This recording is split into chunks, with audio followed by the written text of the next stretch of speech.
welcome back, everyone, to the next episode of What Makes This Song Great with Adam and myself breaking down the stems of some of the most popular songs out in the marketplace. And right now, this week, we've got a special track. Adam, what are we going to be talking them through? We are talking about the new Kendrick track. What is it called again? TV Off?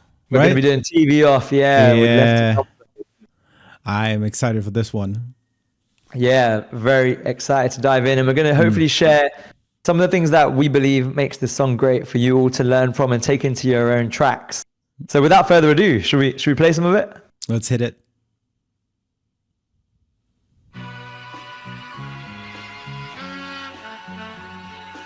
All I ever wanted was a black grand national. Fuck being rational, give them what they asked for. It's not enough. Few solid niggas left, but it's not enough. Few bitches that are really stepped, but it's not enough. Say you bigger than myself, but it's not enough. I get on their ass. Yeah, somebody gotta do it. I made them niggas mad. Yeah, somebody gotta do it. I take the G-pad. Yeah, watch a nigga do it. We survived outside, all from the music, nigga. What? They like, what he on? It's the Alpha and Omega, bitch. Welcome home.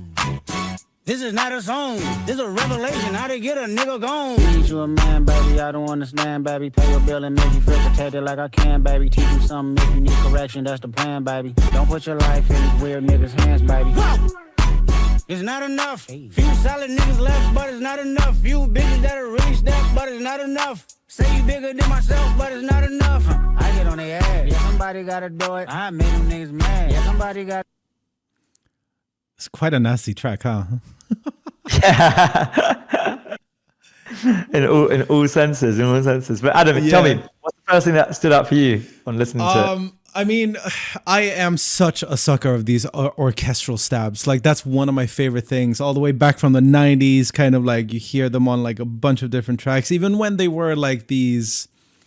Like back then you had like sample CDs where you would like rip off the CD, use them to like move them into. So like that's how it was spread back then. And oh my God, it's so reminiscent of that old kind of like, there's one stereotypical orchestral stab that I love there. But I think that what's so interesting about this one in particular is that if you just listen to those stabs and how they are panned, because I think that there are multiple samples in there. Yes. Because you hear I don't know what it is, if it's like an old Fender bass on the left side, which is in the higher range. So like the pan is still okay. And then you have a little bit more of the strings on the right side. But as a cohesive package, it really, really stands out.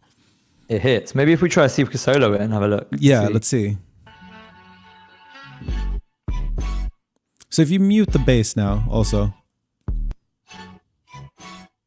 you hear that it's like a guitar or a bass on the left side, and the strings are kind of just like flowing together with it. Love that. And then how the bass falls off. There's only these stabs. I think if you just go to a little bit later, I think the splitter probably has a easier time working with it when it's only there. Like here? A little bit earlier when the bass has fallen off. Oh, earlier, sorry. Yeah. Or like in the little section where there's no bass currently. 16 bars-ish. Oh, sorry. There we are. Yeah.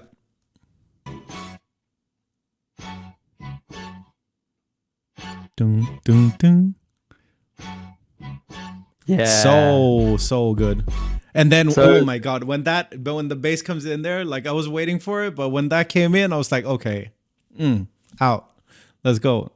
Yeah. And what I felt like when I was listening to that, it's a great first call out of this track because the way the bass and the stabs are like making the rhythmic like section drive on is amazing because when you're listening to it, when you're not soloing it, it feels like one instrument, right? You're just really feeling like it's all together. And it's just bopping, and then you're realizing it stands out. And then actually for me, there's this one moment when I heard the bass play some notes. It might be here when actually there's no synth.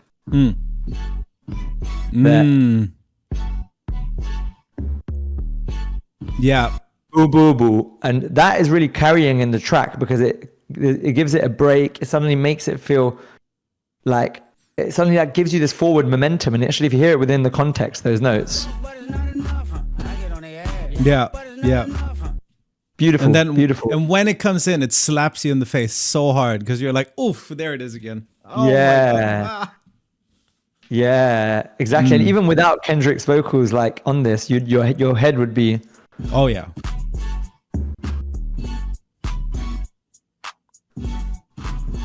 And actually, one thing I want to call out with the production of this track, actually, if you hear there's something like really powerful about groove, and when you're like programming music digitally, it's so easy to lose groove. And I learned this the hard way because I started out producing, and I was like looking up to producers like Timbaland and a lot of that era of music, and I'm like, why does his music make my head just snap everywhere? And then when I'm making a beat, it doesn't. And a lot of it comes down to turning off the magnet in a door, actually moving things slightly off the grid to really give you that sort of head bopping forward movement. Just isolate 4 bars in a track, work on it. And one thing for all the listeners of this, listen to the clap of this and listen to like how the clap makes you feel, because the positioning of the clap here alongside the other instruments really is important to the groove. And I don't think it's completely on the grid. Yeah, you're absolutely right. Yeah, that's what I wanted to call out. Yeah, no, because that's so interesting because you brought that up, because I also I have done a video on that is going to come out, shameless plug, but with that, I've always thought of it like kind of if you think of the grid being like your anchor, right? That's where you are. And when you shift things off, it's like it's putting a rubber band on your head, where like the further off the grid, the further your head is going to come back when you're like, oh, okay, here we go. All right, yeah. I don't know why. I just thought that was such an interesting, or like, I don't know. I thought that was an interesting way of putting it, but I don't know about you guys, but you can tell me off in the comments down below. But I love also that you brought up Timbaland, because I thought that too. Like the bass line here is so reminiscent and very nostalgic back to the old days with like Timbaland and everything. I don't know what it is. Like, I just feel like Busta could come out on this track for some reason, or somebody else like back from those days. Yeah, exactly. I think it's something to do with the fact that a lot of music from that era, and this track is a great example of this, you don't need to overproduce it. You don't need to have so many different elements. If you've got your rhythm section locked, you can have 4 tracks and it sounds amazing. Yes. And it's all about the groove, right? It's really in your groove, and that's designed from every element of your drum sound, every element of your bass, and whatever your main sound here. And in this case, it's this amazing sort of string line. Yeah.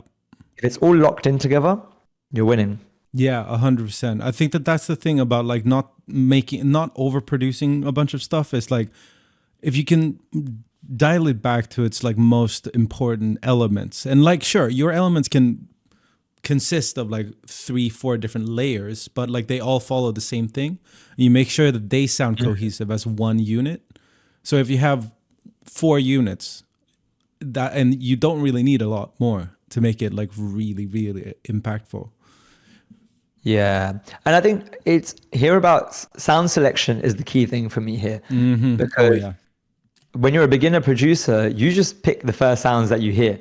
And something that you need to work on training yourself in is listening intensely to maybe a reference track and being like, what is the tonality behind a kick drum they've used? What is the layers to a snare? What do I want my strings to feel like? Because then you'll pick things that are interesting. And when you program them in an interesting way, you don't need too much more. And like, even something to call out, when you were soloing this string line, listen to the sort of texture of this here for a second.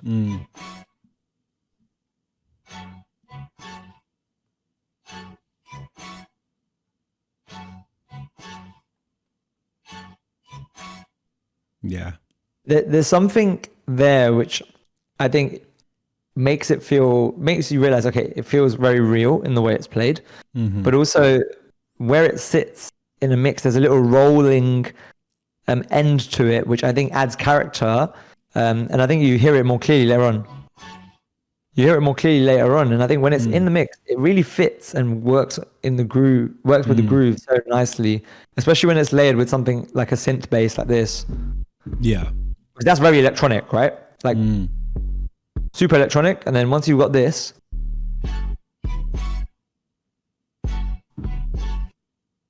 genius. Yeah, definitely. Yeah, I think that's such a good point that you bring out about having that little slide or something that's happening in the like organic recording of that sample, is that it brings out an ID for the track also, because like it's not like just any played something MIDI instrument or something like that. It's like a real recording, and you can really feel that organic tone in it. Yeah. Another thing I wanted to bring up is something that Kendrick has done so well on so many of his tracks. Can we just solo the drums for a second and just appreciate the well-crafted hi-hats here? Because they are really irregular. Yeah. I was thinking this as well. I'm glad you said this point.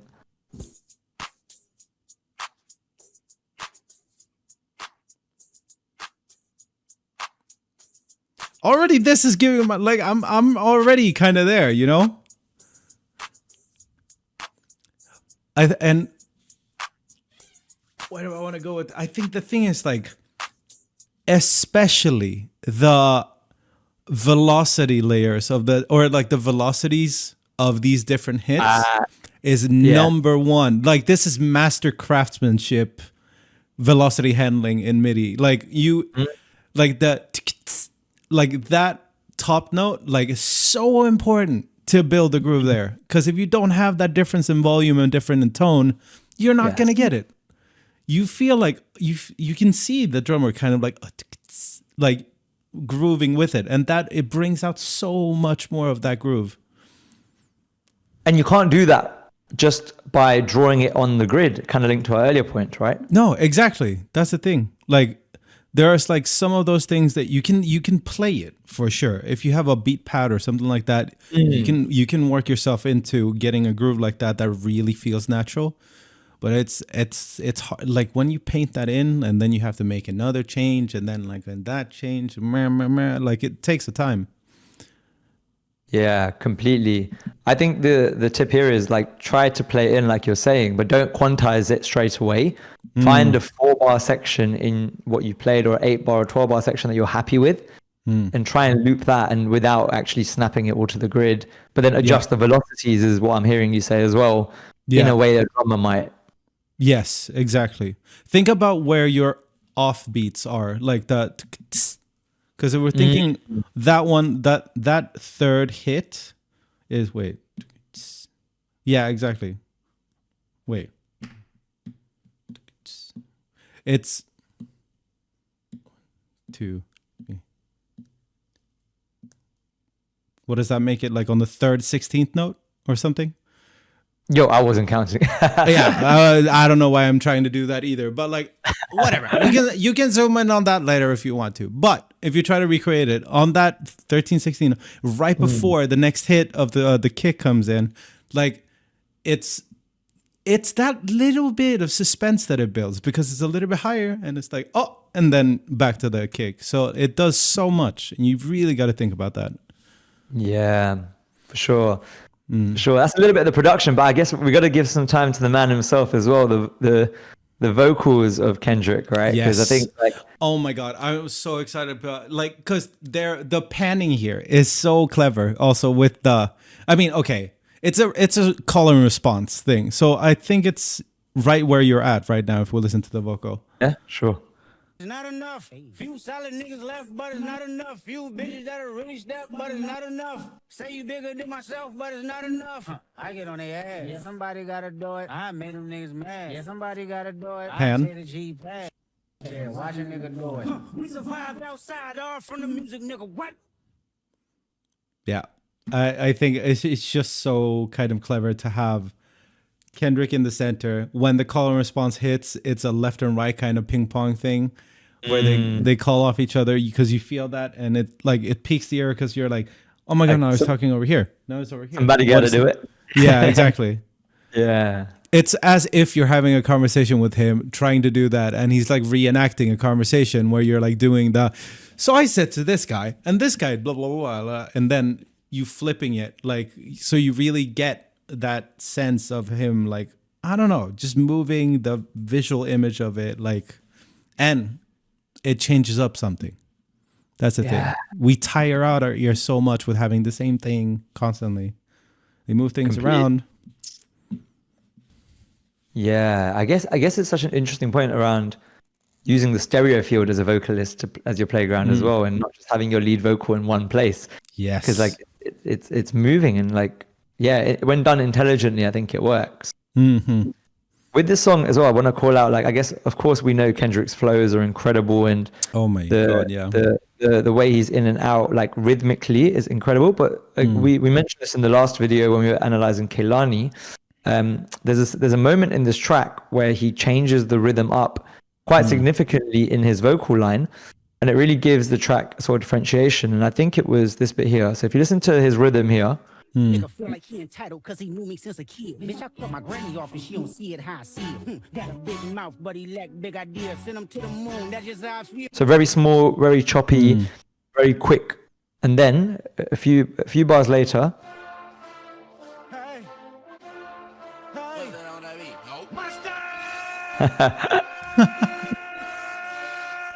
niggas acting bad, but somebody gotta do it. Got my foot up on the gas, but somebody gotta do it. Turn the TV off. it just gives you a break from, I think, his flow for what had been up to that moment, because his flow had been so quick, so punchy, like in all the pockets, and then all of a sudden he's screaming like mustard at the top of his lungs for like a long period of time. And beyond the sort of like comedic effect, I think it musically is so effective, because it's like you almost want to, it's almost what you want to hear in that moment, where it's like it gives you the release, from all of the tension that's been built up from the Definitely. Oh, that is so, yeah, that's so good. Also, that honestly, that is also one thing that I wanted to bring up about like just general psychoacoustics here. When you yell, regardless of how quiet it is in the mix, you can still hear that it's a yell, because sonically our voice changes, so you can actually differentiate. So like if you were to whisper super and then change that to be super loud versus screaming to be super quiet, you're still gonna notice. You're still gonna feel like the scream is more intense, because it has more of the frequency range that like we as humans connect to emergency or warning or something like that, because that's what it used to be for biologically and or evolutionary, I guess. But that scream, it really, like, if let's say you got tired of the vocals like in the first 2/3 of the song, when this hits, you're like, oh my God, what just happened? Yeah, it almost draws your attention. It's interesting. I never thought of it the way you just described, but yes, even in the tonality of like, it's very throaty, like that scream, right? And you made a back and throat in that, and it catches your attention because you're like, wait, what's happening? Like, yeah. And this might be been a bit like a spur of the moment kind of like, oh, okay, I'm just gonna yell for this one. Like, this ought to be a fun thing, but like it is clever if you think about it, like all the way down to like its evolutionary reasons, right? Facts. Those are the main points, at least, that stood out for me on this track about what makes it great. Is there anything else, Adam, that we haven't spoken about on your end? No, I think we covered pretty much everything that like I initially wanted to talk about, so I'm all good on this one. Nice. Yeah, as always, I hope some of these tips have helped you out, and make a note and try to integrate at least one of them into your next song or production, because this is really learning from some of the greatest, and we hope that you've got something that you can take away and try out. And let us know, as always, if there's any new songs that you want reviewed and analyzed, and we'll catch you on the next one. Definitely. See you then. Peace out.